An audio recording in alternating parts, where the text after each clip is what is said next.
Okay, the next problem we're going to try is this one. We'll rewrite it. Negative 18 plus 5.5x minus x minus 2 equals 25. So first step I would do is look for things you can combine.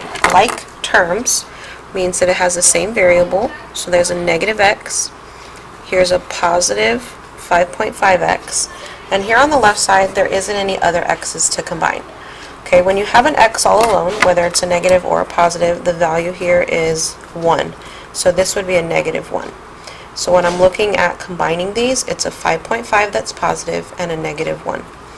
Okay, and then you can go ahead and circle or box these other two constants to visually show that your boxes will be combined and your circles will be combined.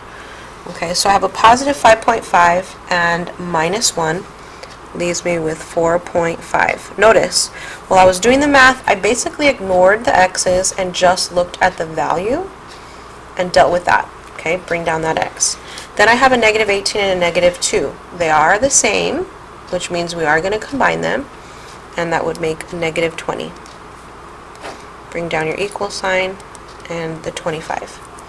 Last step, I'm going to add to get rid of my constant.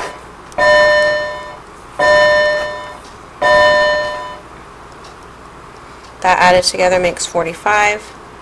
4.5x gets brought down.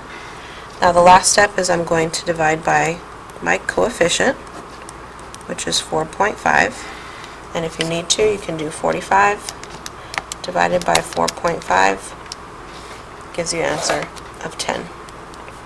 These cancel, and you have 10. Remember, you can always double check your answer by plugging in the number 10 anywhere you see an X.